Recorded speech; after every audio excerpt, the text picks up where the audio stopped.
سيدنا محمد. أعوذ بالله من الشيطان الرجيم. بسم الله الرحمن الرحيم.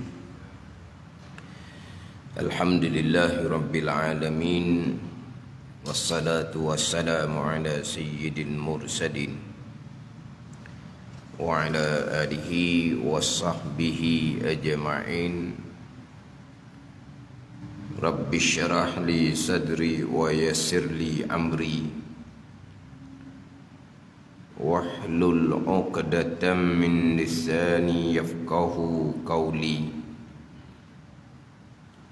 سبحانك لا علم لنا إلا ما علمتنا إنك أنت العليم الحكيم. ولا حول ولا قوة إلا بالله العلي العظيم. Kitab Pati Paridah, muka surat 33, baris yang ke-9 daripada atas. Baris yang ke-9 daripada atas. Qala al-muallif rahimahullahu ta'ala wa nafa'ana bi'ulumihi amin.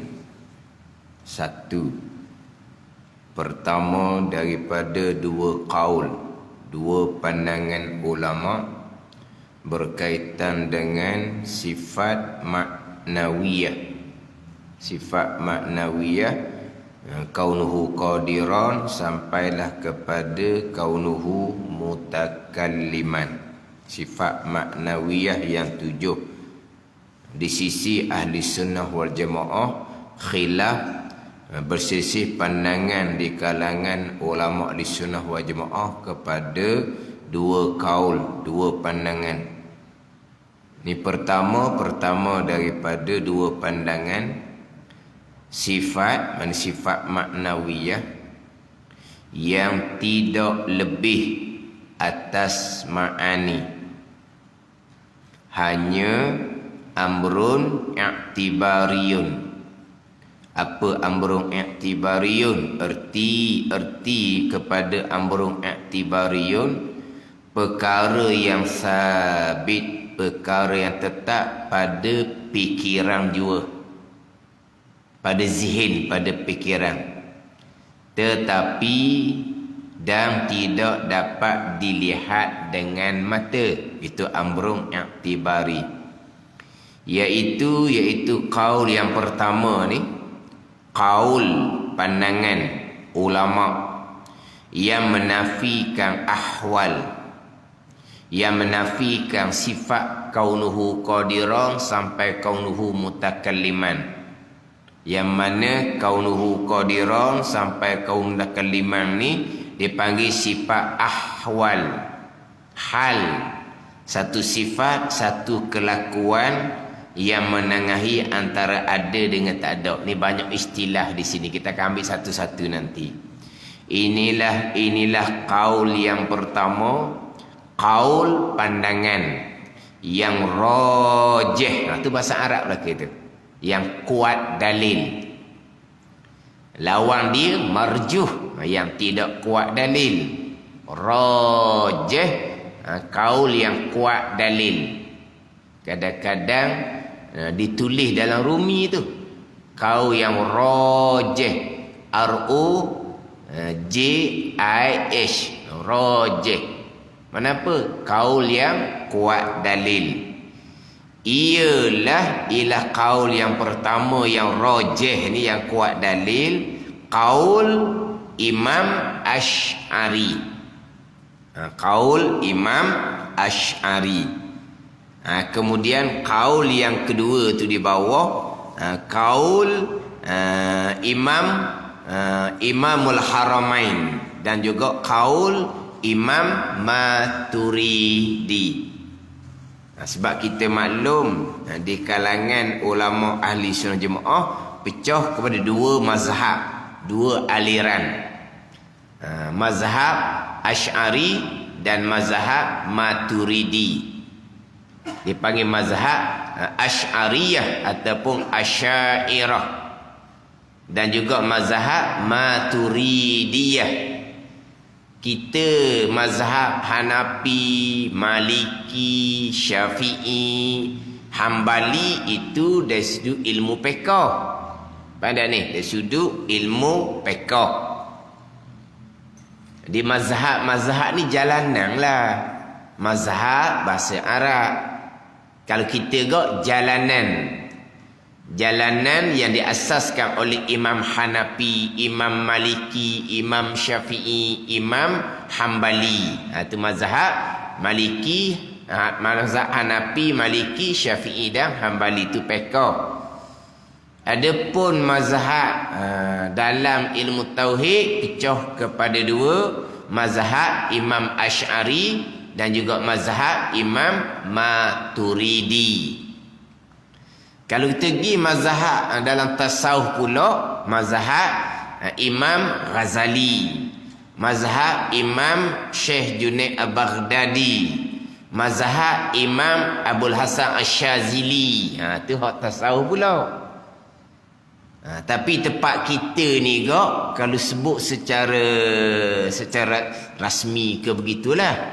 Tauhid jalanan Imam Asy'ari, fiqh jalanan Imam Syafi'i, tasawuf jalanan Imam Ghazali. Kita masyhur gitu tempat kita.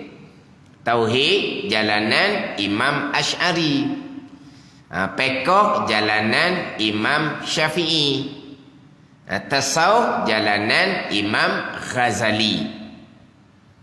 Yang mana jalanan tauhid ni Asy'ari dengan Maturidi itu jalanan ulama khalaf, ulama kemudian. Adapun hak Ahlussunnah wal Jamaah jalanan ulama salaf, hak tu pembicaraan di awal Islam. Jadi akidah Imam Syafi'i kita akidah mazhab salaf pada ni.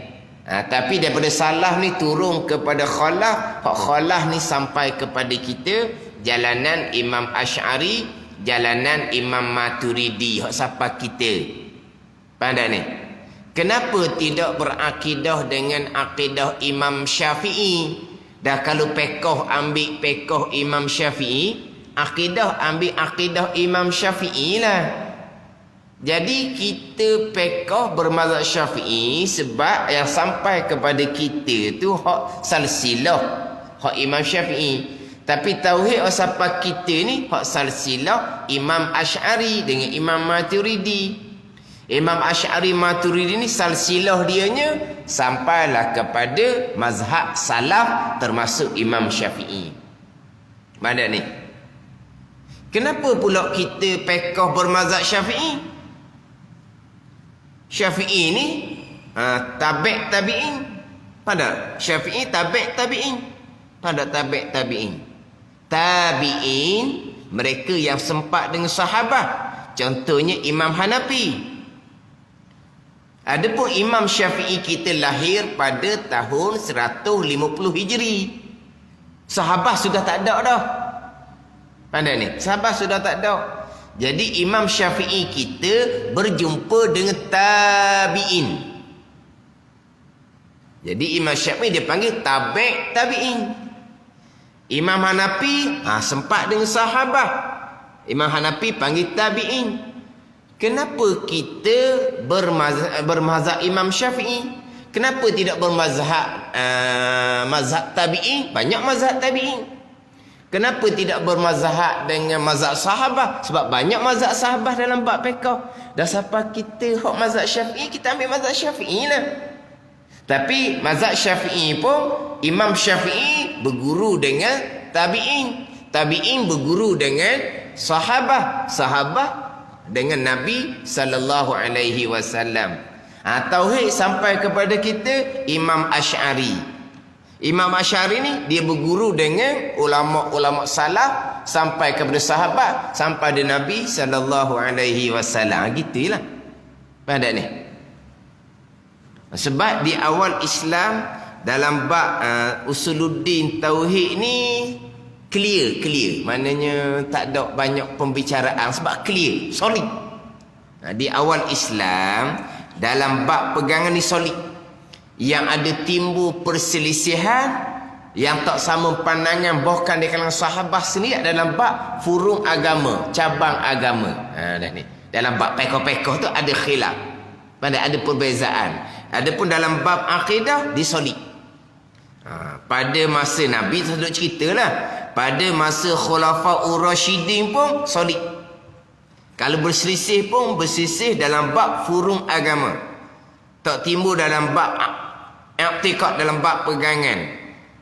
Daripada Khalifah Ur-Rasyidin sampailah kepada Khalifah Bani Umayyah, sampai ada Khalifah Bani Abbasiyah. Pada masa Abbasiyah ni lah jadi banyaknya pemerintah Islam bertambah luas dah masa tu. Keluarlah bagai-bagai aliran. Maka Imam Asy'ari, Imam Maturidi lah yang yang mempertahankan akidah Ahlussunnah wal Jamaah. Maka timbulnya Imam Asy'ari, Imam Maturidi. Kenapa tidak timbul Imam Syafi'i? Pada masa 3 kurun yang pertama dipanggil Ad-Dahuruz Zahabi, dipanggil pusingan keemasan. 3 kurun yang pertama yang diaku oleh Nabi. Nabi kata afdalul qurun qarni. Selebih-lebih kurun Nabi kata kurun aku. Summal ladzina yalunahum, kemudian kurun yang mengiringi kurun aku. Summal ladzina yalunahum, kemudian kurun yang mengiringi kurun yang mengiringi aku. Jadi mana? Kurun yang pertama, yang kedua, yang ketiga, 300 tahun yang pertama. Ini pusingan dipanggil Ad-Dauruz Zahabi, pusingan keemasan. Imam Asy'ari kita ni kurun yang keempat. Timbul dalam bab pegangan. Ketimbul bab pegangan, maka dipertahankan oleh Imam Asy'ari, Imam Maturidi susunan Allah, dan diikuti oleh imam-imam muktabar yang lain. Imam-imam ni menjadi ketua mengapalai ni bukan mereka yang isytihar mereka. Faham tak ni? Bukan mereka yang kalau sekarang ni daftar tau. Daftar di itulah benar. Pertubuhan pun ni hak daftar RUS. Bukan ni. Termasuk Imam Hanafi ke Imam Maliki ke Imam Syafi'i ke, tetapi mereka ni diikuti oleh imam-imam muktabar yang lain, maka terangkat mereka tu sahaja. Bukan mereka yang mengangkat diri mereka, akulah Imam Syafi'i. Bukan. Sama juga dengan Imam Asy'ari, Imam Maturidi. Pada masa tu Imam Asy'ari mempertahankan akidah Ahlussunnah wal Jamaah di kurun yang keempat tu. Maka diikuti oleh imam-imam muktabar yang lain, maka terangkatlah. Jadi timbul mazhab Asy'ari, mazhab Maturidi. Dia gitu. Faham tak ni? Sebab kadang-kadang ada juga orang duduk nak mengelirukan kita. Kamu ni tauhid Imam Asy'ari. Pakailah tauhid Imam Syafi'i.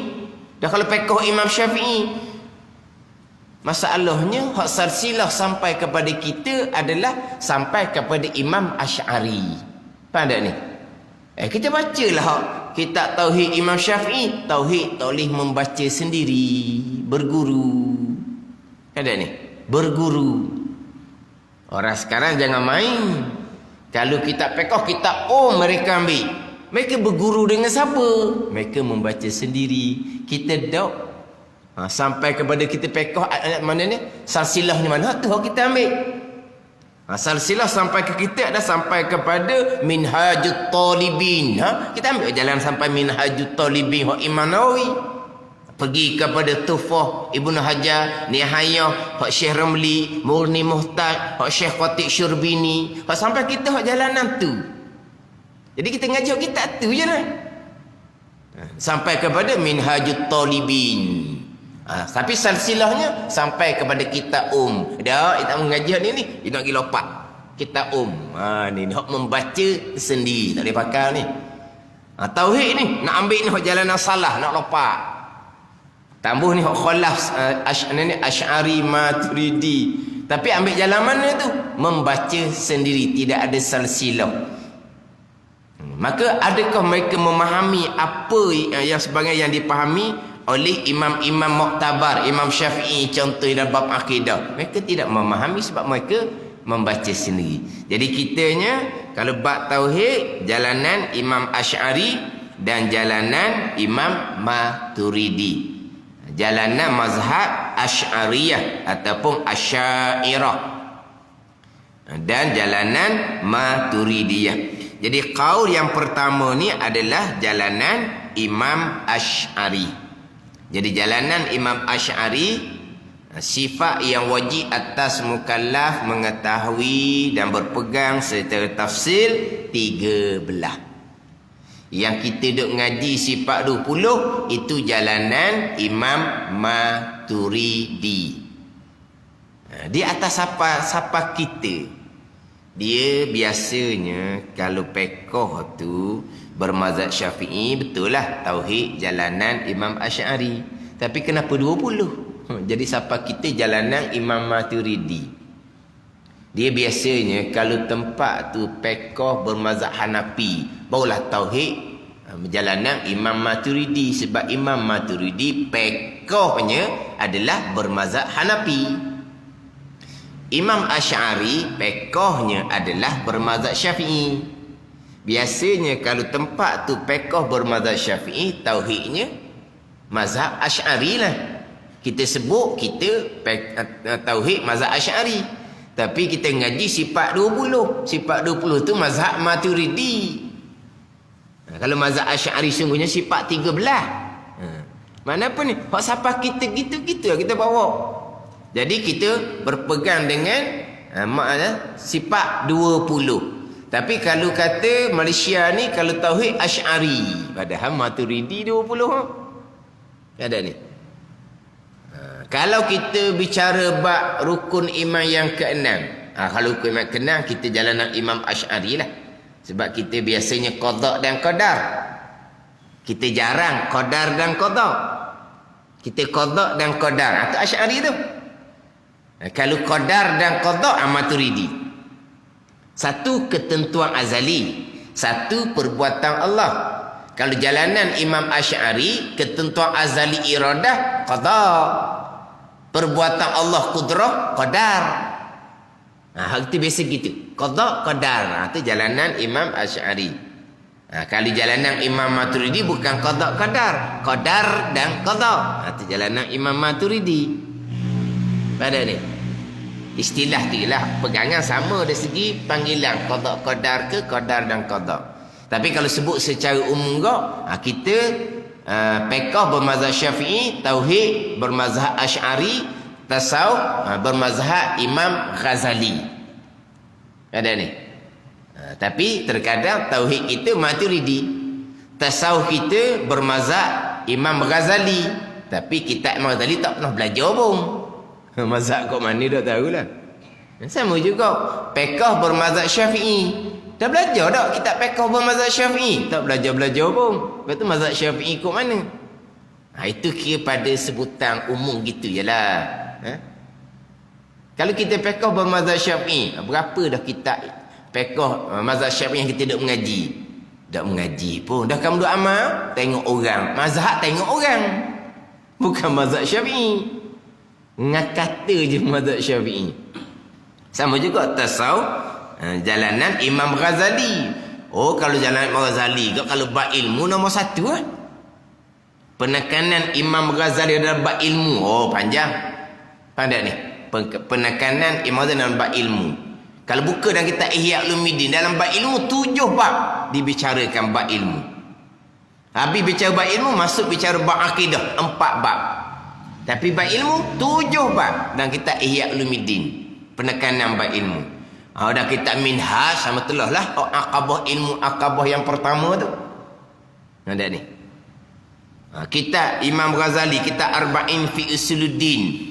Dia ada 10 bab bicara tauhid, 10 bab bicara pekoh, 10 bab bicara 10 sifat kecelaan, 10 bab membicarakan 10 sifat kepujian. Jadi ada 40 bab. Dipanggil Arba'in fi Usuluddin. Nama kita 40. Sebab apa? Ada 10 bab akidah, 10 bab fiqh, 10 bab bicara 10 sifat kecelaan, 10 bab pada bicara 10 sifat kepujian.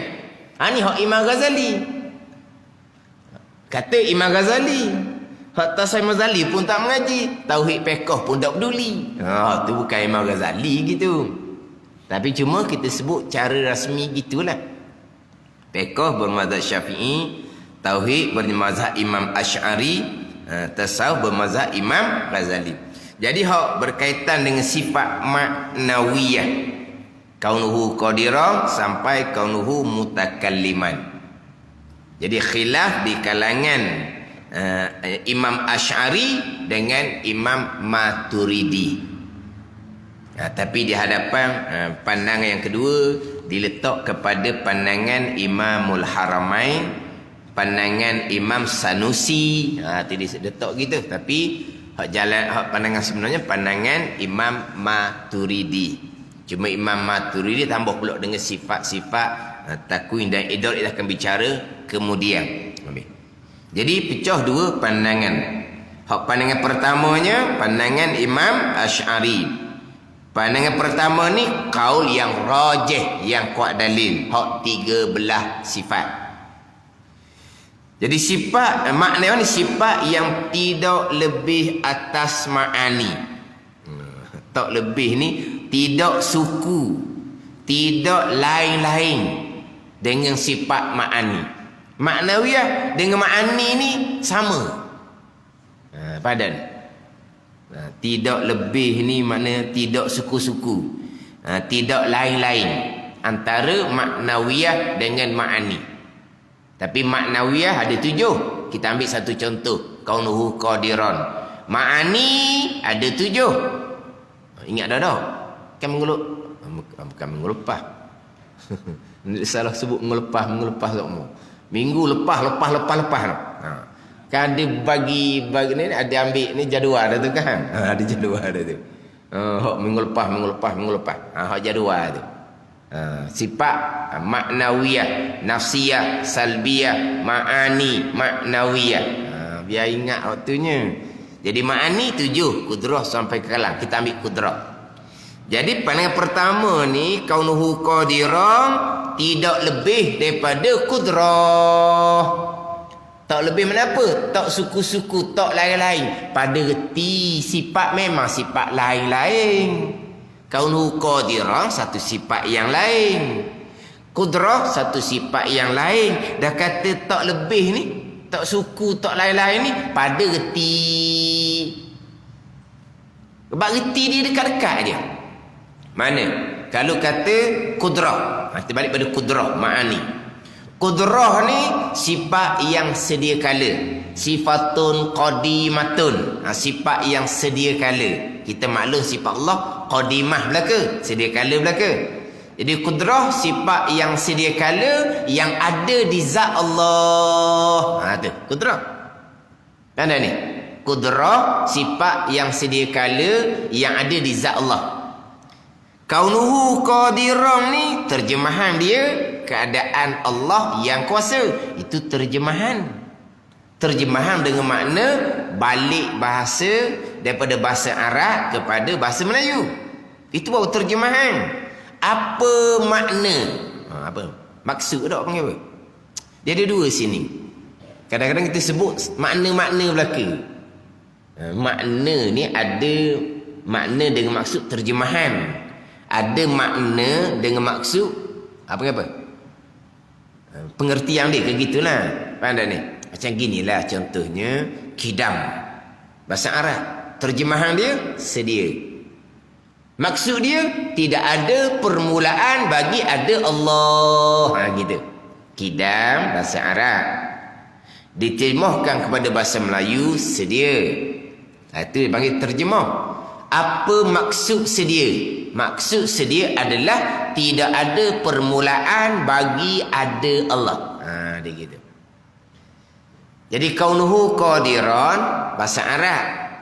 Terjemahan bahasa Melayu keadaan Allah yang kuasa.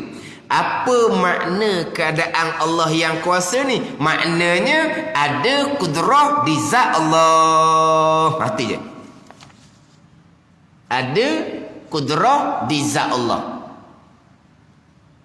Kudrah sifat yang sedia kala yang ada di zat Allah. Kaunu qadiran maksudnya ada kudrah di zat Allah. Dari segi makna dia bukan sama je. Ini dia berkata tidak lebih, tidak suku pada reti. Dari segi sifat lain-lain, kudrah sifat lain, kaunu qadiran sifat lain. Walaupun sifat lain, tapi pada reti sama je. Tak lebih pun pada retinya. Tak lebih ni pada reti. Maknawiyah sifat yang tidak lebih atas ma'ani. Kenapa tidak lebih? Tidak lebih pada reti tu. Pada faham sama je. Kudrah sifat yang sedia kala yang ada di zat Allah. Kaunu qadiran ada kudrah di zat Allah. Tengok. Lain beza.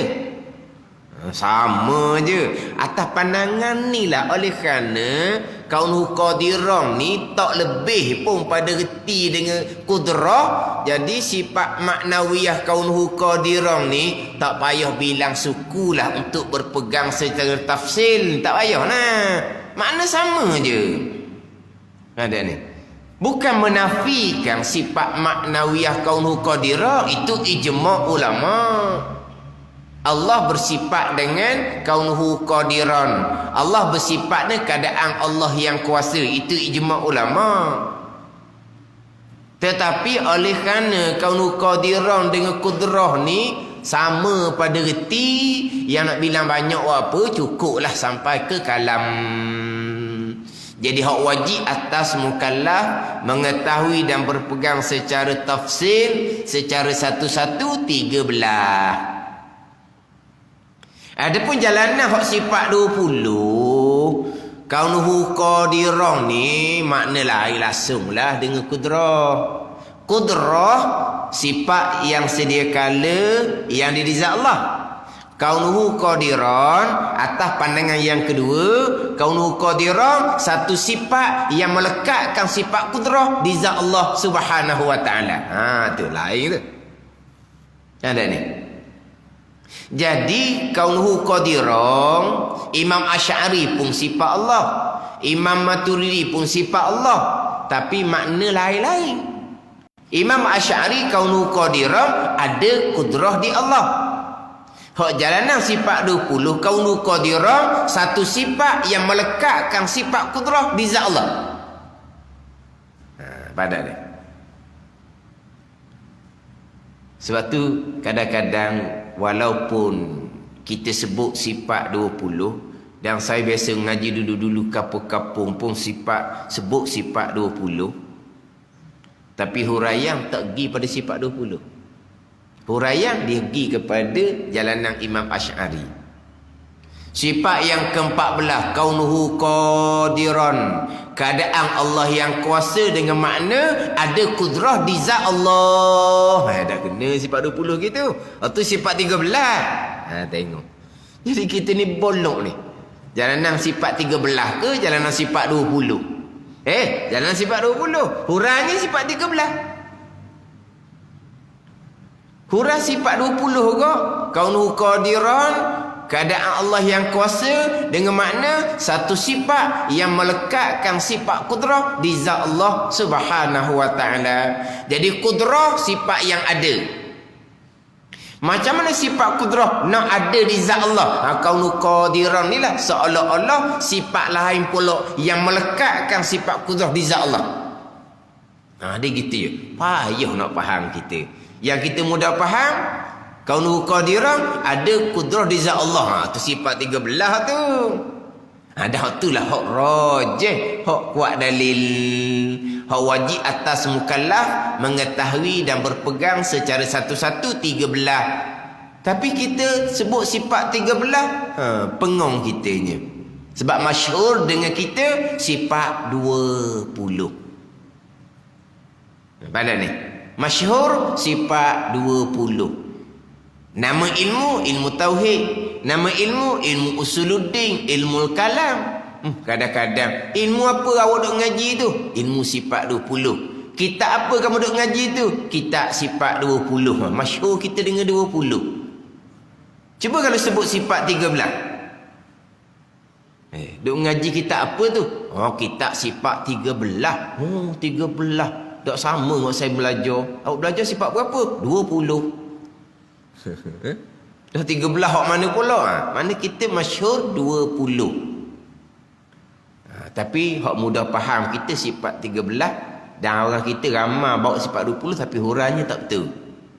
Tak betul dengan jalanan sifat 20. Tapi di hurai tu dengan jalanan sifat 13. Jadi kalau kaunuhu qadiran dengan makna ada kudrah di zat Allah, apa beza dengan kudrah? Sifat makna. Apa beza? Kudrah sifat yang sedia kala yang ada di zat Allah Subhanahu wa taala. Kaunuhu qadiran, keadaan Allah yang kuasa dengan makna ada kudrah di zat Allah. Apa beza? Tak ada beza, sama je. Tak lebih pun. Tak lebih mana pun ni. Tak lebih pada reti, pada faham. Sama je pada reti. Walaupun sifat lain-lain. Tak ada ni. Walaupun maksud lain-lain. Tapi retinya sama. Dah reti sama, kenapa nak banyak-banyak? Cukup dah sampai ke sifat kalam. Cukup dah sampai ke sifat kalam. Lepas tu sifat kaunuhu qadiran tu, tu jalanan sifat 13 berpegang secara ijmal, secara kasar. Kaunuhu qadiran adalah sifat kesempurnaan bagi Allah Subhanahu wa taala. Wajib tak berpegang secara tafsir kaunuhu qadiran? Tak wajib. Sebab apa? Sebab makna kaunuhu qadiran dekat-dekat saja dengan makna sifat qudrah. Ini jalanan yang pertama. Jadi jalan yang pertama ni kaunuhu qadiran sifat Allah, tapi tak lebih atas ma'ani. Sifat apa dia panggil? Hanya amrun i'tibari. Tu bahasa Arab. Amrun i'tibari. Apa dia amrun i'tibari? Arti perkara yang sabit, perkara yang tetap pada fikiran jua. Kita faham. Ada kudrah di zat Allah, kita faham. Dan tidak dapat dilihat dengan mata. Boleh tak nak tengok sifat kaunuhu qadiran? Tak ada tengok. Tapi kita reti sahaja. Apa retinya? Ada kudrah di zat Allah. Adapun sifat kudrah ni sifat yang ada, kita boleh lihat. Kalau Allah buka hijab, Allah buka dinding antara kita dengan Allah. Sebab selain daripada kita dapat melihat zat Allah, diri Allah yang ada di hari akhir dalam syurga, kita dapat melihat juga sifat kudrah, sifat iradah sampai ke sifat kalam. Sebab itu sifat yang ada. Maka kita boleh lihat jikalau Tuhan beri lihat. Di hari akhirah boleh tak nak tengok sifat kaunuhu qadiran? Tak boleh tengok. Sebab itu sifat yang amrun i'tibari. Hak bahasa reti sahaja. Reti di fikiran. Nak tengok boleh ke tak? Tak ada nak tengoknya. Dia panggil amrun i'tibari. Kan? Kita nak buat misal amrun i'tibari boleh. Tapi orang kita ni dia tak berapa nak boleh turut mana. Hak misal amrun i'tibari. Kalau hak sifat makhluk, amrun i'tibari. Amrun i'tibari hak perkara yang bangsa kira-kira. I'tibar. Amrun tu perkara. Pandai ni. I'tibari ni hak bangsa kira-kira. Bangsa kira-kira. Ni kira gini, gini. Kira-kira je. Ada ke tak? Tak ada perkara tu. Kira-kira saja. Kalau misal pada makhluk, tapi orang kita ni nak turun. Dia letak kepada bukan amrun i'tibari. Dia kira benda tu ada, sifat tu ada. Sifat yang ada putih, hitam, tu sifat ma'ani, sifat yang ada. Ada ni. Sifat ma'ani makhluk lah. Kudrah iradah sifat ma'ani Tuhan. Putih hitam ni sifat ma'ani makhluk, sifat yang ada. Putih hitam ada lah. Tak ada dia. Putih hitam ada. Mana hak sifat amrun iktibari? Besar, kecil, panjang, pendek, bulat, lepek, empat persegi. Itu amrun iktibari lah tu. Mana besar kecil sifat yang ada tu, nampak tu besar gemuk tu. Pada ni kecil kuruh tu nampak tu. Dok, itu amrun iktibari, bukan benda yang ada. Yang kita lihat tu zat, diri. Diri hok pesen tu panggil besar. Diri hok pesen tu panggil gemuk. Diri hok pesen tu panggil kecil. Diri hok pesen tu panggil kuruh. Tu amrun iktibari, bukan sifat yang ada. Payah kita nak turut. Kita kata ada semacam. Ada yang gemuk, apa tak ada Dok, tak panggil ada. Ke panggil ada, gemuk tu ada. Sebab tu kita, dia kalau putih hitam ada ke tak ada. Pada ni kalau macam amrun iktibari, sungguh ke dok. Dia kata tu. Sungguh ke dia gemuk? Dok sling. Kita tengok gitu kan. Ke kita tanya, ada dok gemuk dia? Kita tanya dok, gemuk dia tu, sifat gemuk dia tu, ada ke tak dok sifat gemuk dia? Ada tanya perkataan kita gitu. Kita tanya, sungguh ke dok dia bersifat dengan sifat gemuk? Sungguh. Terjumpa dia sungguh dia gemuk. Sungguh. Kita tak kata ada. Sebab apa? Sebab gemuk bukan ada. Amrun iktibari je. Kita berkata sungguh. Ataupun dok gemuk-gemuk mana gemuk, seling macam biasa lah. Mana ni? Pada mayok ni kita hari ni. Dia kalau sifat tu ada, lawan dia tak dok. Pada ni. Ada tenaga. Sebab tenaga kudrah ni sifat yang ada. Tak dok tenaga sekarang ni. Tu pada ni. Ni kudrah di kita ni, sifat ma'ani lah sifat yang ada. Kita pun akan kata ada tenaga, tak dok tenaga. Ada gemuk, tak dok gemuk gitu. Dok, kita tak kata ada tak dok gemuk. Sungguh gemuk dengan dok gemuk. Ada tenaga dengan tak dok tenaga. Apa beza tenaga dengan gemuk? Tenaga sifat yang ada di zat kita, di tubuh kita. Gemuk amrun iktibari. Mana amrun iktibari ni sabit pada fikiran. Kita faham lah pesen tu gemuk, tapi tak dapat dilihat dengan mata. Kalau kita melihat tu adalah zat tubuh seseorang. Kan? Payah sikit orang kita nak turut. Biasa gitulah. Kalau sebut kata besar, kecil, gemuk, kuruh, panjang, pendek, bulat, lepek, empat persegi, itu amrun iktibari. Sabit di fikiran akal, di zihin kita ada lah. Tapi boleh tengok tak bulat? Tak boleh tengok bulat. Tubuh bola tu. Hak kita boleh tengoknya apa? Zat bola daripada getah. Hak kita boleh tengoknya apa? Warna bola hitam putih tu. Hitam putih tau. Ada macam-macam warna bola. Warna bola kita dapat tengok. Mana ni? Bola ada, tak ada. Putih, hitam samalah sifat yang ada. Ada ke tak ada? Bulat, apa kalau tak ada angin tu lepek. Tak ada angin tu apa? Lepek. Kalau tak ada angin tu lah lepek ke apa? Lepek. Bola kan sebelum kita pam tu kan dia lenyek ke apa ke? Duduk gitu tu. Ada ni. Lepek tu bukan sifat yang ada. Amrun iktibari. Kita pun masukkan angin, kita pam. Dia pun jadi bulat. Kita kenal lah pesen tu rupa di fikiran akal bulat sifat dia. Tapi ada ke tak? Tak ada. Cuma reti saja, tak boleh tengok. Yang kita tengok adalah zat bola.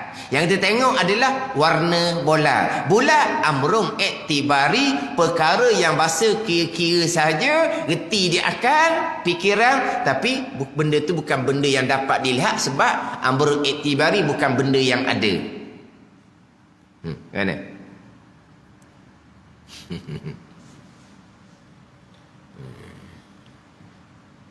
Di payah-payah kita hok amrul i'tibari nak kata bukan benda yang ada, payah-payah kita payah nak teruk.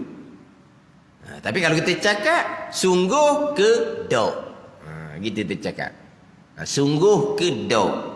Kalau perkara yang ada ke tak dok? Ada ke tak ada? Tadilah tenaga ada, tenaga tak ada dah sekarang ni. Semua orang lain kena buat belaka dah, tak ada dah tenaga. Sebab apa? Sebab kudrah tenaga ni sifat yang ada yang terletak di tubuh kita. Ada pun besar kecil bulat lepek, benda ni gemuk kurus, sungguh dengan dok. Sungguh dengan dok. Sebab apa? Sebab bukan benda ada, kata sungguh je lah, dok je lah, gitu. Dia panggil amrun i'tibari. Jadi atas jalanan sifat 13, kaunuhu qadiran dipanggil amrun i'tibari. Sifat yang bahasa kira-kira, yang sabit pada fikiran akal. Apa dia? Ada kudrah di zat Allah. Faham? Sebab maksud kaunuhu qadiran ada kudrah di zat Allah. Ada tak fikiran akal kita? Faham tak? Faham. Boleh tengok tak ada kudrah di zat Allah? Sifat kaunuhu qadiran tak boleh tengok. Tapi kalau sifat kudrah boleh tengok. Di hari akhirat dalam syurga, selain dapat boleh melihat zat Allah yang ada, boleh melihat sifat kudrah iradah sampai ke kalam sifat mani yang ada. Ini boleh tengok. Allah bersifat kaunuhu qadiran. Boleh tak nak tengok sifat kaunuhu qadiran? Tak boleh. Sebab apa? Bukan sifat yang ada. Cuma amrul i'tibari, getilah sabit di fikiran akal. Kaunuhu qadiran ada kudrah di zat Allah. Kita faham. Tapi boleh tengok, tak boleh tengok kaunuhu qadiran. Sebab apa? Bukan sifat yang ada, hanya amrul i'tibari. Macam mana? Sekodor-sekodor lah. Sekodor-sekodor. Tapi kalau pergi mana-mana pun buat misal amrul i'tibari, besar kecil, gemuk kurus tu, pengong. Bulat tu bukan sifat yang ada. Yang kita duk tengok tu, yang budak duk sepak tu, kita tengok tu zat bola. Hak budak duk sepak tu zat bola. Tapi rupa pesen tu ni ada kita sabit di akal kita, bulat nama kita. Ada tak bulat? Tu bahasa geti sahaja, amrun i'tibari. Kalau kudrah dipanggil wujudi, sifat yang ada. Wujudi sifat yang ada. Kalau kaunuhu qadiran, amrun i'tibari, sifat yang bahasa kira-kira. Mana apa? Geti-getilah. Ada kudrah di zat Allah, kita geti. Boleh tengok tak kaunuhu qadiran dengan maksud ada kudrah? Tak boleh tengok, bukan sifat yang ada. Cuma amrun i'tibari hak bahasa geti sahaja. Kan?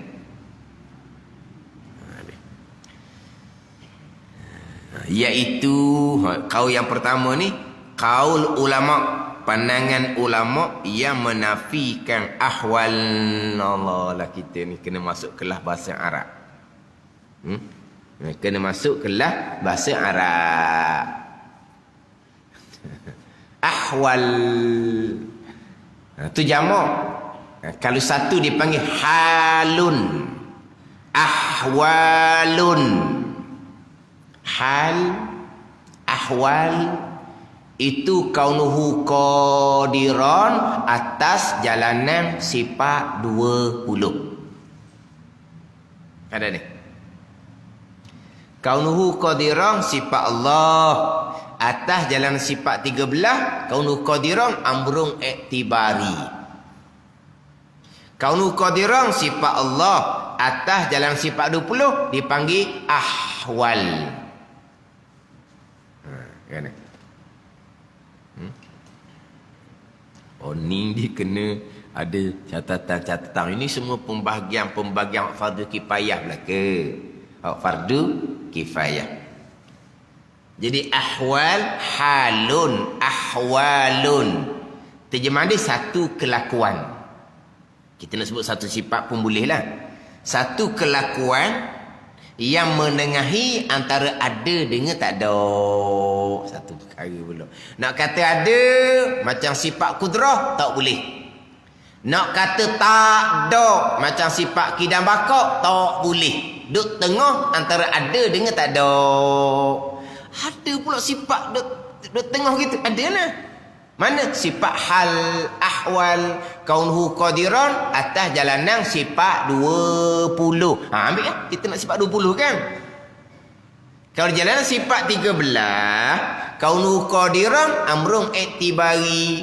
Perkara yang bahasa reti di akal juga. Apa makna kaunhu qadiran? Ada kudrah di zat Allah. Itu amrun iktibari. Tapi kalau kita pergi kepada sifat 20, kaunuhu qadiran, sifat Allah. Sifat apa tu? Sifat ahwal, sifat hal. Satu sifat yang menengahi antara ada dengan tak ada. Kaunuhu qadiran, nak kata ada, yang boleh dilihat, tak boleh. Nak kata tak ada, tak boleh. Menengahi, tengah dia kata. Itu ahwal. Satu hal, satu kelakuan yang menengahi antara ada dengan tak ada. Apa dia ahwal ni? Kaunu qadirah, satu sifat yang melekatkan sifat kudrah di zat Allah. Ni hak sifat 20. Ni hak sifat 13. Ulama ni menafikan ahwal. Tak ada sifat ahwal, tak ada. Tak ada. Dah kaunu qadirah, amrun iktibari. Dah kalau sifat ahwal macam mana? Kaunu qadirah atas maksud ada satu sifat yang melekatkan sifat kudrah di zat Allah. Itu ahwal. Atas jalanan sifat 20. Dia gini. Kalau kita pergi kepada pecahan sifat 20, sifat wujud, sifat wujud ni secara fardu kifayah lah. Sifat wujud, satu pandang kata amrun iktibari, satu pandang kata ahwal. Pada ni sama dengan kaunuhu qadiran. Sifat 13 kata iktibari, sifat 20 kata sifat hal. Wujud sama juga. Wujud sama. Satu pandang kata sifat wujud, sifat amrun iktibari. Ada ni. Satu pandang kata sifat wujud, sifat hal. Kemudian kidam bakok sampai ke wahdaniyah, dipanggil sifat salbiyah. Itu panggil sifat adamiyun. Tak ada langsung sifat tu. Tak ada. Tak ada. Sifat kidam bakok bukan amrun iktibari. Tak ada. Apa makna tak ada? Allah tidak bersifat sifat kidam bakok. Kalau tidak berpegang Allah bersifat kidam bakok, tak sah iman. Allah bersifat dengan sifat kidam bakok, tapi diri sifat kidam bakok tak ada. Cuma kita reti zat yang tak ada permulaan bersifat dengan sifat kidam. Zat yang tidak ada kesudahan bersifat dengan sifat bakok. Diri kidam bakok memang adamiyun, tak ada. Pada ni amrun iktibari ni tinggi sikit. Bukan tak ada langsung macam sifat adami. Kidam bakok tak ada langsung. Tak ada. Cuma satu sifat yang nak erti dia terjemuh dengan dok. Dok macam mana? Kidam tidak ada awal. Tu sifat adami tu. Kita erti kau tu. Bakok tidak ada akhir. Tu dia panggil sifat salbi. Ingat kita bicara dahulu. Tapi diri sifat kidam bakok tak ada. Dipanggil sifat adami. Macam kita contoh kita. Contoh kita. Zat ada. Sifat apa yang ada? Sifat kudrah ada. Tenaga kita rasa ada. Apa sifat yang ada di kita? Warna kulit tu sifat yang ada. Warna kulit, apa dia panggil? Putih, hitam, kuning, gitulah. Warna kulit tu sifat yang ada. Warna kulit tu sifat yang ada. Kemudian apabila kita ada sifat kudrah, dia kena ada satu sifat pula yang melekatkan sifat kudrah di zat kita, kaunuhu qadirah atau ahwal, menengahi antara ada dengan tak ada. Kemudian kita ni kekal tak sekarang? Kekal lah, sebab belum dimatikan lah. Kekal tak? Kekal. Sebab apa? Sebab belum mati. Ada tak sifat kekal? Adamiyun. Tak ada sifat kekal di kita. Tapi apabila zat tubuh kita belum lagi dihancurkan oleh Allah, maka kita masih lagi bersifat dengan sifat kekal. Ada tak sifat kekal? Tak ada. Kita bersifat dengan gemuk ke, kuruh ke. Sifat gemuk ni amrun iktibari. Nak kata tak ada benar macam kekal tadi, tak. Nak kata ada benar macam kudrah, macam warna kulit, tak siapa tangga tu. Cuma reti. Zat seumpama tu gemuk, tubuh seumpama tu kuruh, itu dipanggil amrun iktibari. Jadi kalau tak di kita, zat bicara lain, kita bicara sifat. Tapi zat kita ada, tubuh. Kalau kita bicara sifat, apa sifat yang ada di tubuh kita? Sifat gagah ada. Sifat putih hitam, warna kulit ada. Kita kekal tak? Kita kekal. Kekal ni, kita nak erti kekal dengan bahawa kita belum lagi dihancurkan oleh Allah. Kekal lah. Mana? Ada tak sifat kekal? Adami? Tak ada.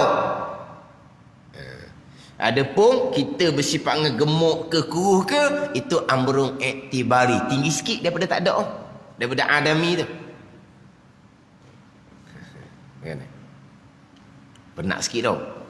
Tak apalah, pagi-pagi ni boleh lagi. Kalau ada ke petang letih. Kalau maghrib sepanjang hari buat kerja letih pagi. Jangan balik musim penipala sudahlah.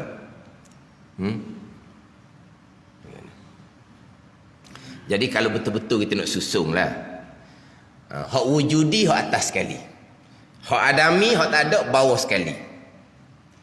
Hal, ahwal, menengahi antara ada dengan tak ada. Amrul iktibari rendah sikit daripada hal, tapi tinggi sikit daripada adami. Dia gitu. Faham tak ni? Hak ada atas sekali lah ada ni. Hak tak ada bawah sekali. Hal menengahi antara ada dengan tak ada. Nak kata ada pun tak boleh, nak kata tak ada pun tak boleh. Amrul iktibari ni rendah sikit daripada hal.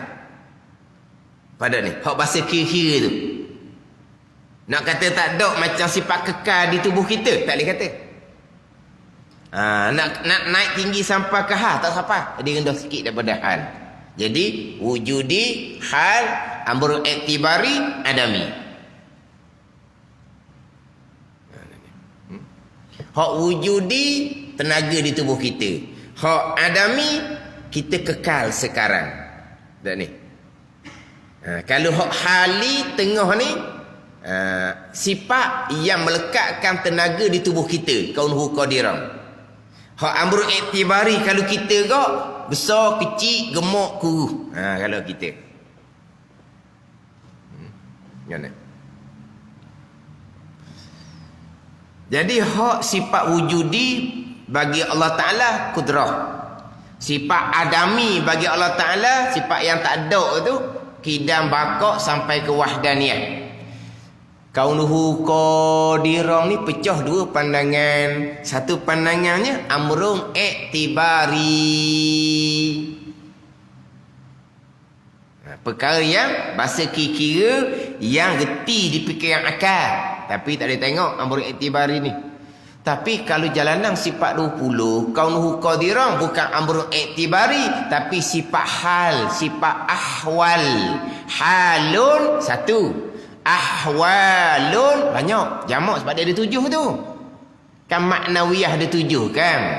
Jadi halun tu satu kudrah, ahwal kudrah sampai ke kaunuhu qadirah, sampai ke kaunuhu mutakalliman. Halun satu, kaunuhu qadirah. Ahwalun banyak, kaunuhu qadirah sampai kepada kaunuhu mutakalliman yang 7. Jadi jalanan sifat 13, jalanan ni menafikan ahwal. Tak ada sifat peseng menengahi antara ada dengan tak ada tu. Tak ada sifat yang melekatkan sifat kuasa di zat Allah, tak ada. Tak ada ni. Dah kaunuhu qadirang tu. Tu ada kudrah di zat Allah. Tu maksud dia. Amru iktibari. Bukan kata kaunuhu qadirang satu sifat yang melekatkan sifat kudrah di zat Allah Ta'ala. Ahwal seumpama tu. Tak ada. Tak ada gitu. Tak ada. Tu jalanan sifat 13. Kaum ulama yang menafikan ahwal. Tak ada sifat pasal tu. Mana ahwalnya? Satu sifat yang melekatkan sifat kudrah di zat Allah. Satu sifat yang melekatkan sifat iradah di zat Allah. Dia panggil kaunuhu muridan. Satu sifat yang melekatkan sifat ilmu di zat Allah. Kaunuhu aliman. Satu sifat yang melekatkan sifat hayah di zat Allah. Kaunuhu hayyam. Tak ada. Lepas tu kaunuhu muridan, ada iradah di zat Allah. Kaunuhu aliman, ada ilmu di zat Allah. Kaunuhu hayyan, ada sifat hayah di zat Allah. Ni amrun iktibari, sifat 13. Kan? Untuk minggu ni, insya-Allah minggu depan kita sambung pula, ulang pula. Gitu jelah. Maknanya susah-susah berat-berat ni pun doklah kata senjoh tarik erek.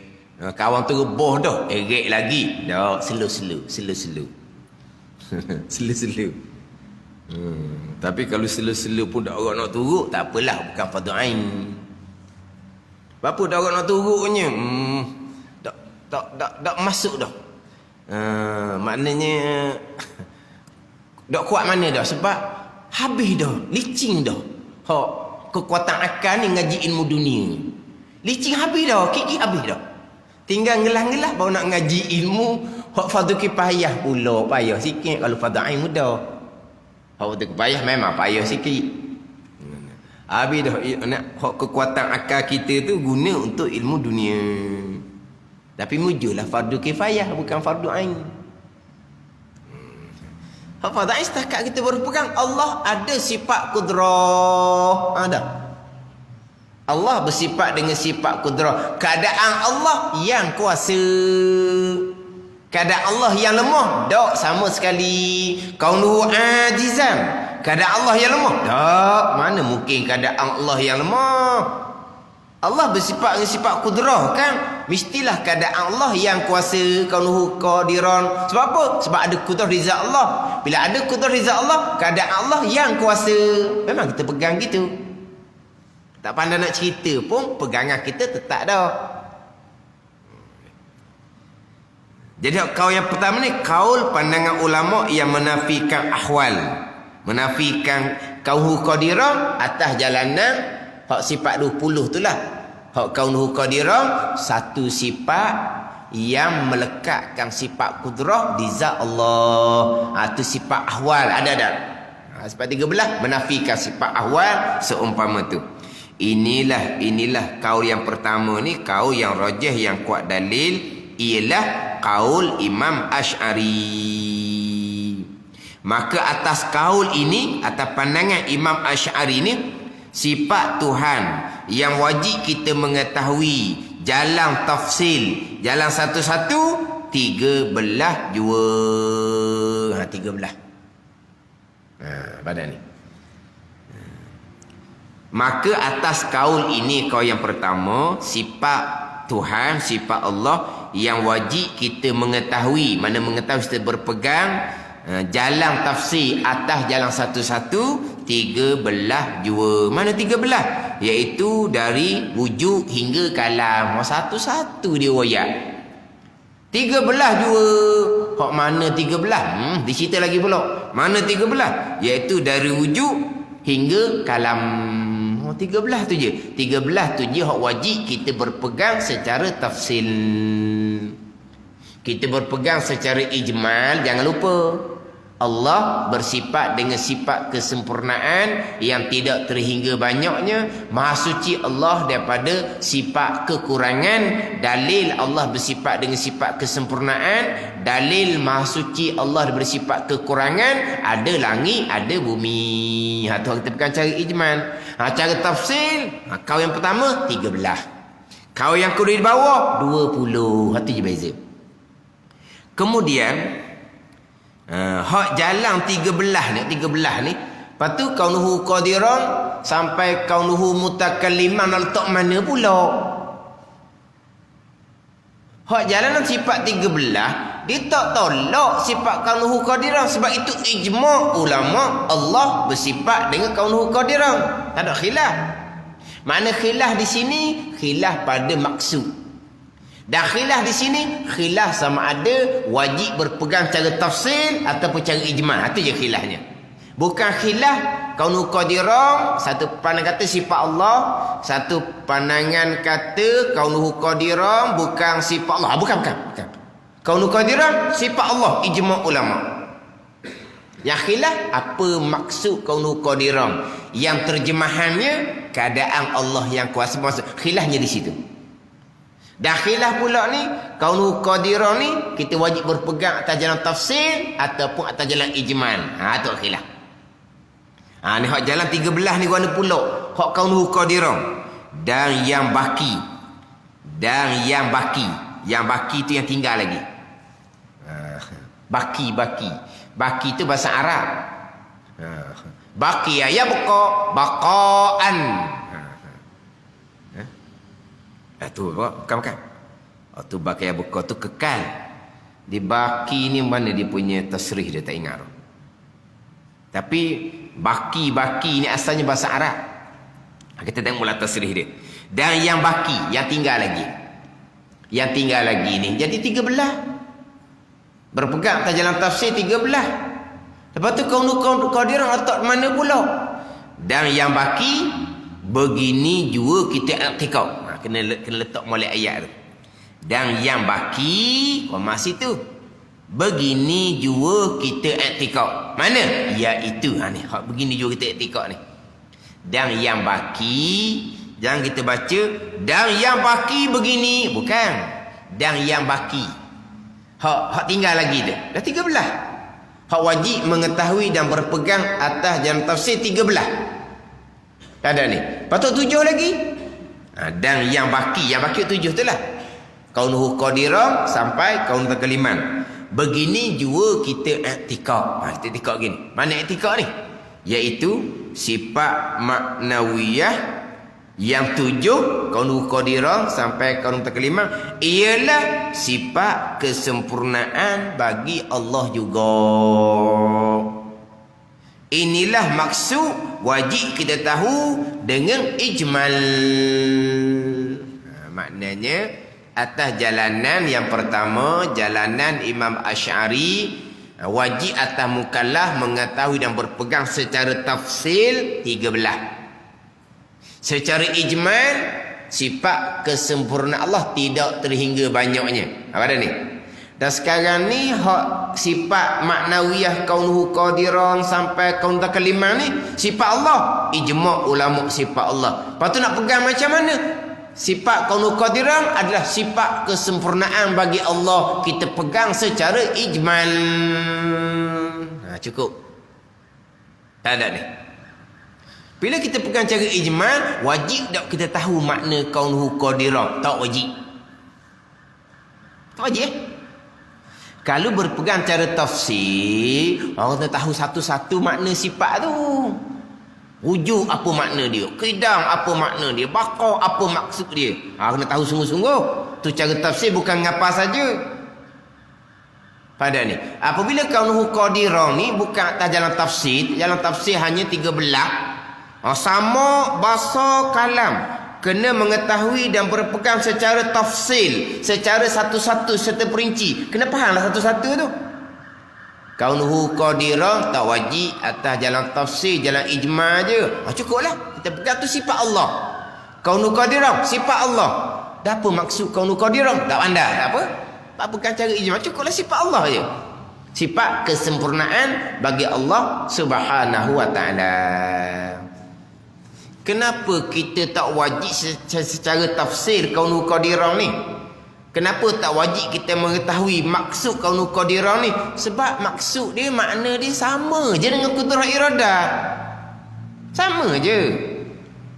Dah apa bezanya? Qudrah satu sifat yang sedia kala yang di zat Allah. Dengan kaunul qadirah maksudnya ada qudrah di zat Allah. Apa beza? Hak tula je kan? Cukuplah kita pegang hak qudrah iradah. Tak erti kaunul qadirah pun tak apalah maksud dia apa pun. Sebab apa? Sebab maksud dia sama je walaupun sifat lain. Atas jalanan sifat 13. Patut mudah sebenarnya. Nak pergi pada sifat 20. Kaunul qadirah satu sifat ahwal, sifat hal, sifat yang menangis antara ada dengan tak ada. Apa makna kaunul qadirah? Satu sifat yang melekatkan sifat qudrah di zat Allah. Pening pula kita ni. Macam contoh, qudrah yang ada di tubuh kita ni ada tak ada kan? Sifat tanya ada tuan letak, tanya tak ada tak boleh nak gerak kita ni. Jadi macam mana sifat qudrah yang ada nak lekat di tubuh kita? Dia kena ada satu sifat lain pula. Nama dia kaunul qadirah. Satu sifat yang melekatkan sifat qudrah daripada tubuh kita biar duduk di tubuh kita jangan hilang. Sifat apa tu? Kaunul qadirah. Tu. Ada ni. Jadi kalau kata putih ni sifat yang ada. Putih lain. Zat kulit tu, kulit ni zat dia panggil, diri tubuh kita. Putih sifat yang ada di zat di kulit kita ni. Macam mana putih nak lekat di kulit kita? Ada satu sifat lain pula, namanya kaunhu abyad. Apa dia kaunhu abyad? Satu sifat yang melekatkan sifat putih di kulit kita. Payah pula kita ni nak pergi kot tu. Tu kata hak mudahnya jalanan sifat 13. Tapi kita masyhurnya jalanan sifat 20. Jadi kaunul ni satu sifat yang melekatkan sifat di zat Allah Subhanahu wa taala. Itu qaul yang kedua. Satu poin itu ulangnya 10 kali buang kali. Lebih dari 10 kali untuk minggu ni. Minggu depan ulang pula belah-belah kali kita ni. Payah sangat nak turut, makan koko minda banyak sikit. Ni koko minda wi ke cucu dak payah. Cucu kita otak dicergah. Yang mana? Otak dicergah molek lagi otak dia tu. Wi ketuk tak kira, ngaji tak faham-faham. Nak masuk kelas makan koko minda dahulu. Insya-Allah mudah sikit kita nak faham. Itu kau yang pertama. Yang kedua, sifat makna ialah sifat yang lebih atas makna lain. Mana apa? Mana ni maksud erti dia lain. Wallahu a'lam.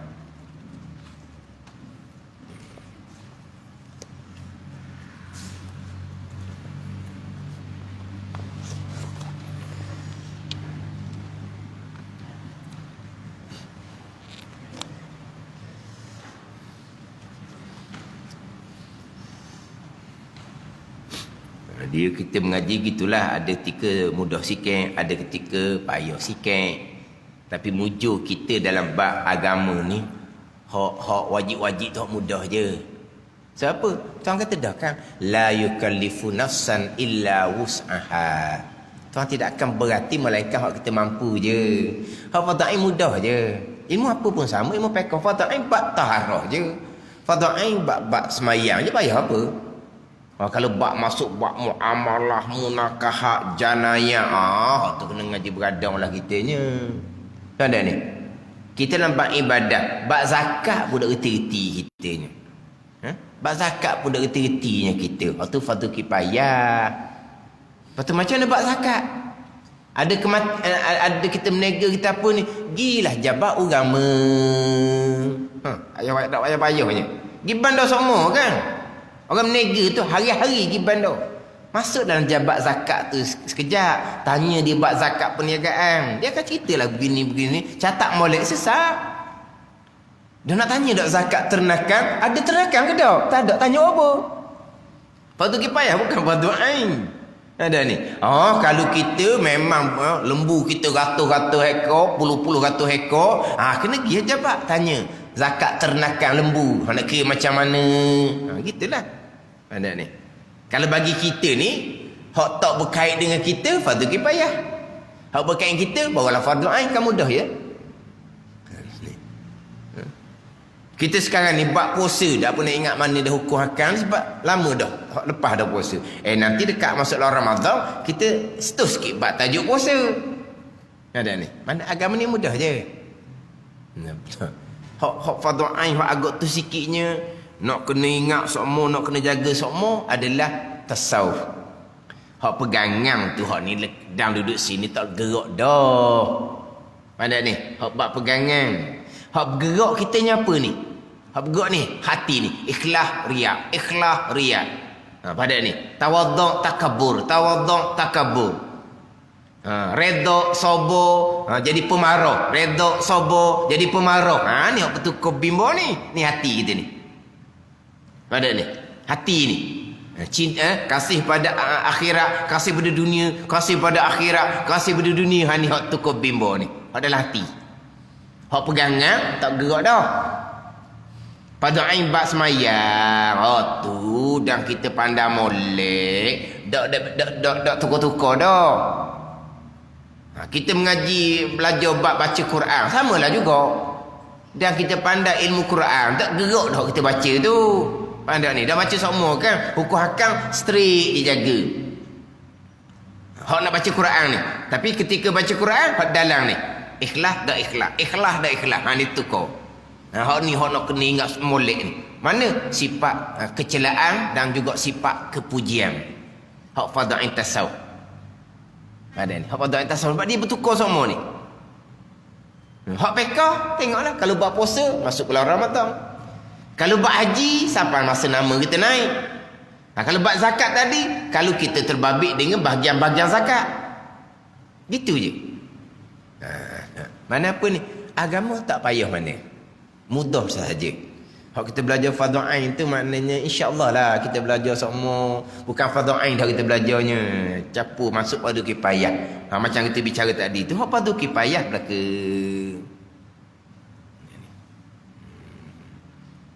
Dia tasawuf ni ilmu satu, nak kena ingat satu-satu.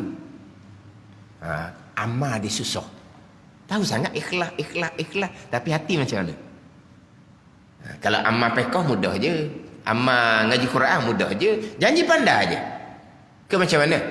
Pandai sangat bab taharah, bab semayang. Hari ni sekali nak buat pelik. Tak mau jaga taharah, tak mau jaga hukum semayang. Kita pandai sangat hukum hak Quran. Hari ni nak baca, ikut baca salah pula. Tak ada. Tapi ni dalam Sebab tu biasa antara ilmu yang diulang-ulang adalah ilmu tasawuf. Sebab apa? Sebab kita nak peringat hati kita sama-sama. Pandai ni. Orang mengajar sama, orang belajar sama, orang mengajar, orang mengajar. Sama je bab hati. Tukar bimbo. Bab pegangan ada. Selesai tu. Bab semayang selesai, mudah je. Tak payah mana tu, janji belajar je. Tapi ilmu agama Allah ni ngaji puluh-puluh tahun. Sebagian ulama-ulama tu besar duk ngaji tu. Hak tu walaupun puluh-puluh tahun tak habis dia belajar ilmu fardu kifayah, tak habis. Puluh-puluh tahun dia ngaji tu. Habis ke tak? Tak habis ilmu fardu kifayah. Ilmu fardu ain kita dah ngaji kampung ni jelah. Tu kata agama cukup mudah. Allah Taala tidak akan memberati melainkan perkara yang kita mampu. Walaupun sikit, walaupun tak payah mana fardu ain, atas pilihan Allah. Ada orang nak belajar sangat-sangat. Ada orang tak mahu, buat tak duli je. Gitu je. Itu bahagian masing-masing. Ni kitab Hidayatus Salikin. Muka surat 9 kalau ni pi. Qala al-muallifu rahimahullahu ta'ala wa nafa'ana bi'ulumihi amin. Ketiga, tabligh. Ketiga daripada tiga sifat Rasul yang wajib atas mukallaf mengetahui dan berpegang secara tafsil. Tabligh.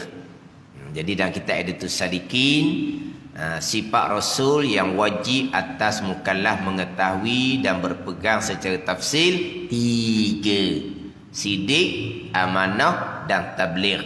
Fatanah masuk dah dalam sifat tabligh. Bila Rasul menyampai, pastilah Rasul cerdik. Kalau tak cerdik nak menyampai macam mana? Hak kita biasa ngajinya, fatanah pun wajib atas kita mengetahui dan berpegang secara tafsir juga. Tak biasa kita. 4 kan? Sidik, amanah, tabligh, fatanah. Kitab kita 3 je ni. Sidik, amanah dan tabligh. Kitab Pati Paridah yang pertama tadi ada fatanah. Ini sifat Hidayatus Salikin. Sidik, amanah. Ketiga, tabligh. Apa terjemahan tabligh ni? Artinya menyampaikan segala barang,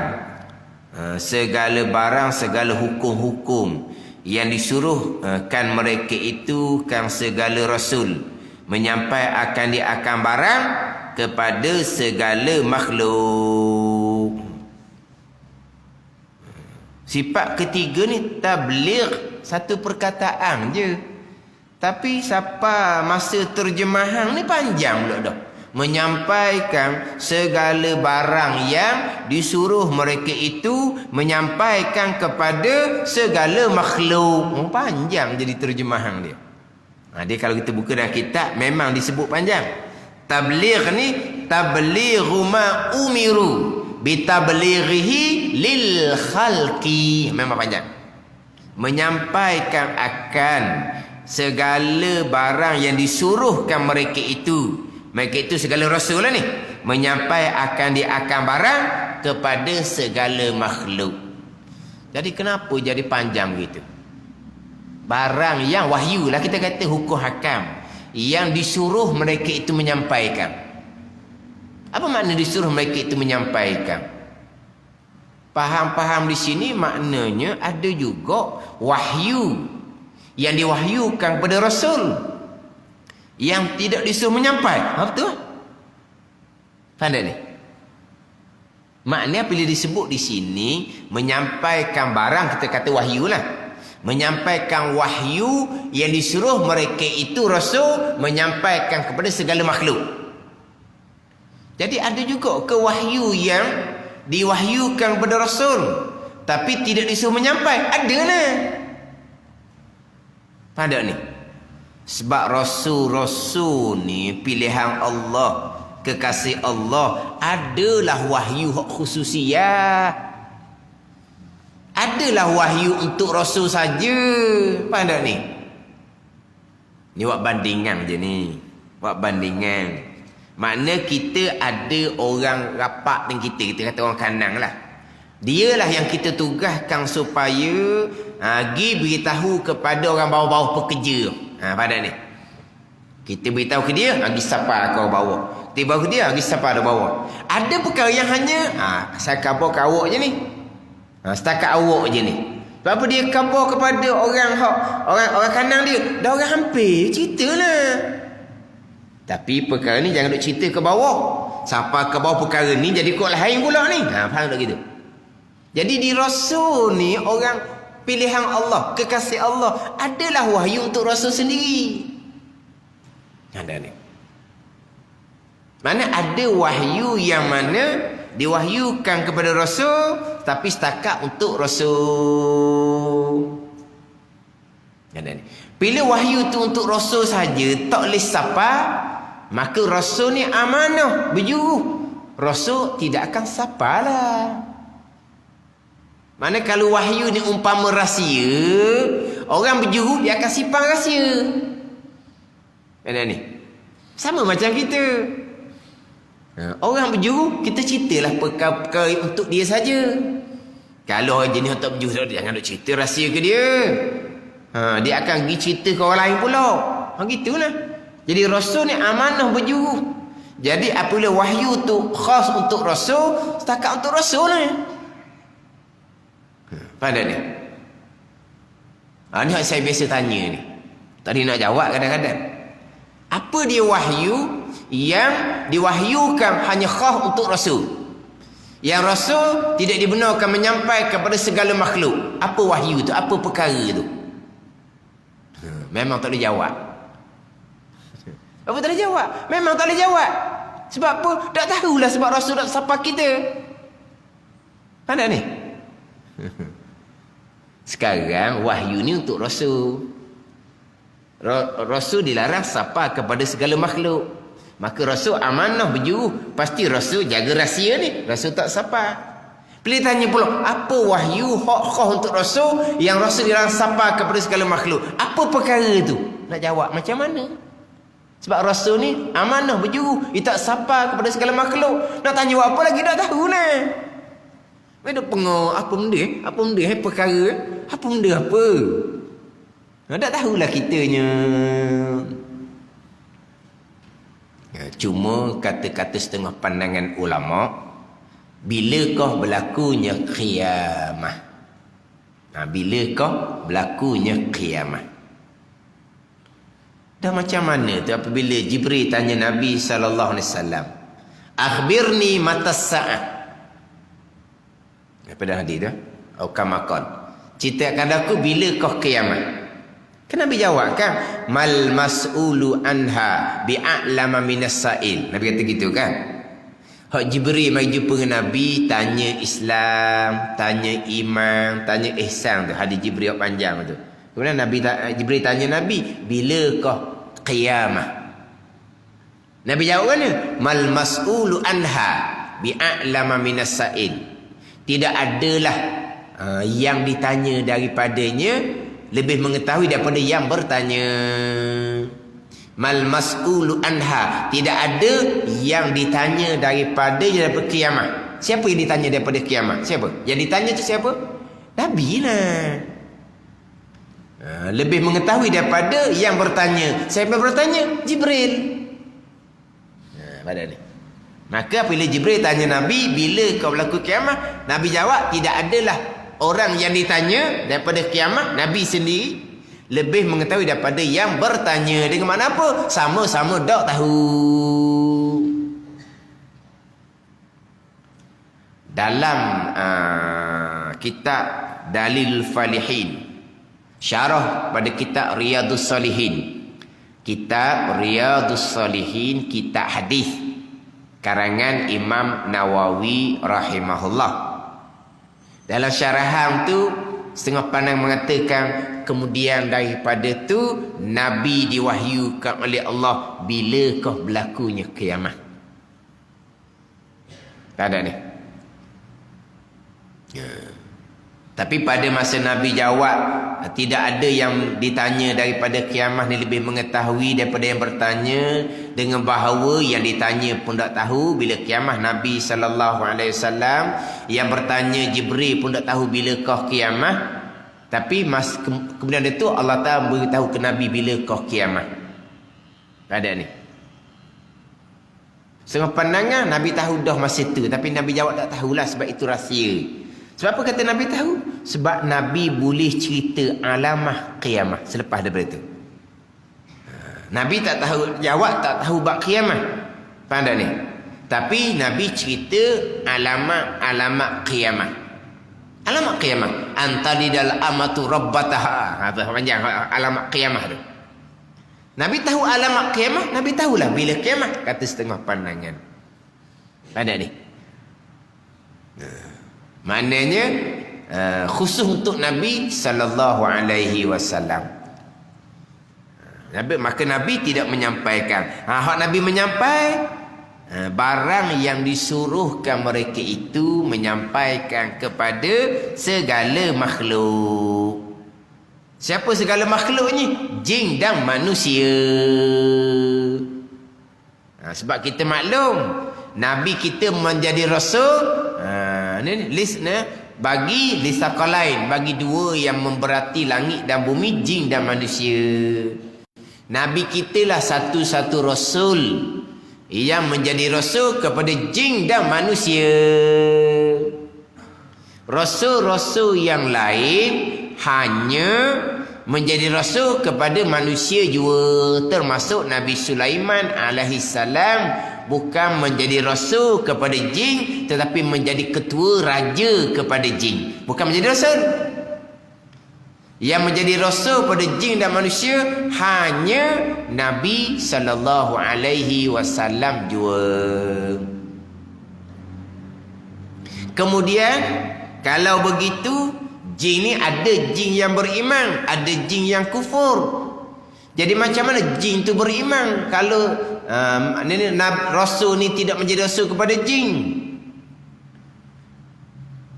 Dan juga tidak ada rasul di kalangan jin, tak ada. Rasul adalah manusia, tidak ada di kalangan jin.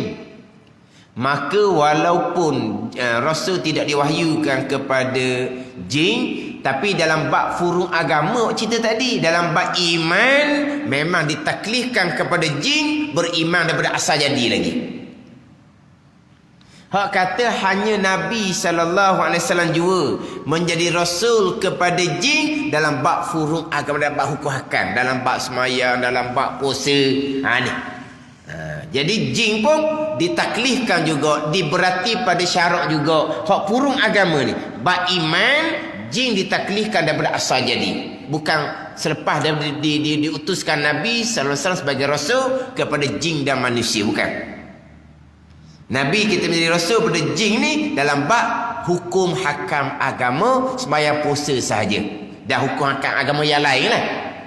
Dan ni bukan dalam bab iman, dalam bab akidah. Dalam bab iman akidah ni jin ditaklifkan daripada asal lagi dijadikan akan jin. Maka ada jin yang beriman, ada jin yang kufur.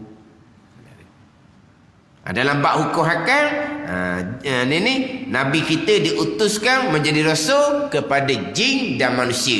Dalam bab hukum hakam lah kepada jin, kita kepada manusia dalam bab pegangan dan juga dalam bab hukum hakam.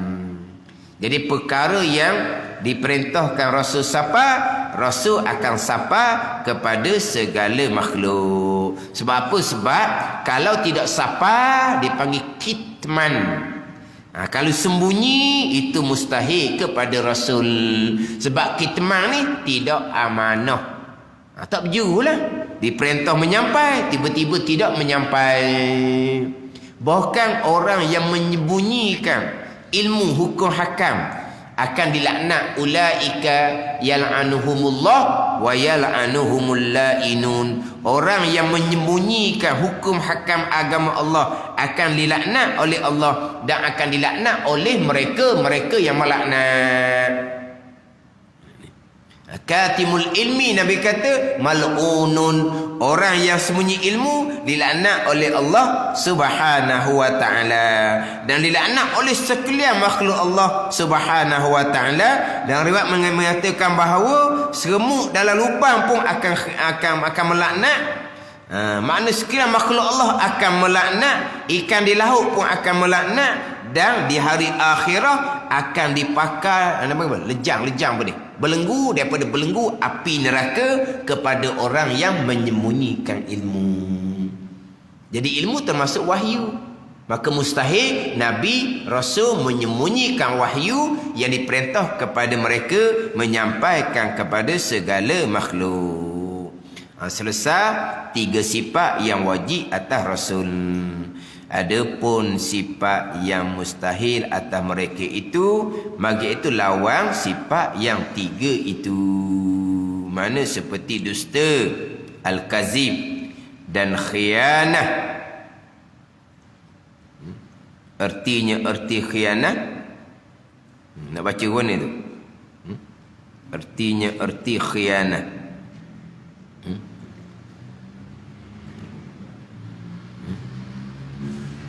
Saya ada buat catatan ni. Tak jumpa cari pula dah. Kat mana catatan?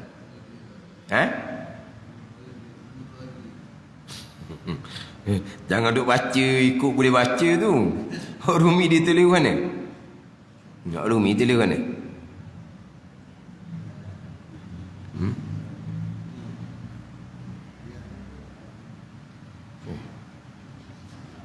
Rumi tulis mana?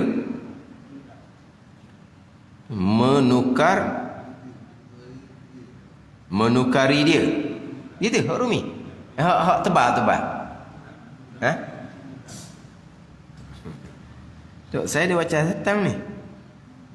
Tapi tak jumpa cari. Tengok semula lah benda ni.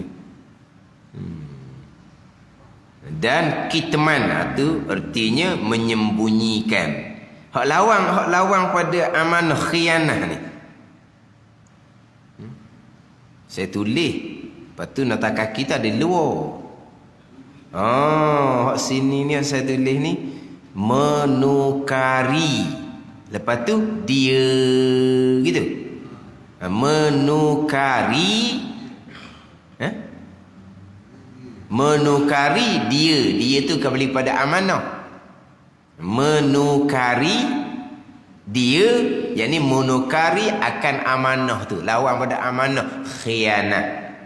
Jadi amanah ni berjuru, khianah ni menukari dia, mana buat hak tak amanah dah dah. Tu khianah tu. Gitu hak Rumi. Sebab saya tulis sini ni menukari, kaf ra ya, kemudian barulah dia. Di hujung tu menukari dia. Rumi tulis kan? Kita tak pakai Rumi. Curang. Tak ambuh tu kita nak hak ni. Tapi cara mana dia baca? Tu bahasa lain dah tu, kita nak hak dia ni. Curang tu pergi pada maksud dah. Kita faham khianah ni apa? Khianah ni buat perkara yang dilarang. Itu khianah. Amanah ni berjuru sama sekali tidak melakukan perkara dilarang. Kita faham itu khianah ni. Cuma kita nak baca apa yang hak kitab ni tulis. Hak saya tulis tepi tu menukari. Lepas tu dia menukar akan sifat amanah. Itu makna kepada khianah. Wallahu a'lam. Bismillahirrahmanirrahim. Alhamdulillahirabbil alamin. Wassalatu wassalamu ala sayyidil mursalin wa ala alihi wa sahbihi ajma'in. Allahumma iftah alaina futuhal arifin. Allahumma allimna ilma akdamin. Wa fahimna famasabikin warzuqna riqat talibin. Allahumma zidna ilma wa alhiqna bis salihin. Wa sallallahu ala sayyidina Muhammadin wa ala alihi wa sahbihi wa sallam. Walhamdulillahi rabbil alamin.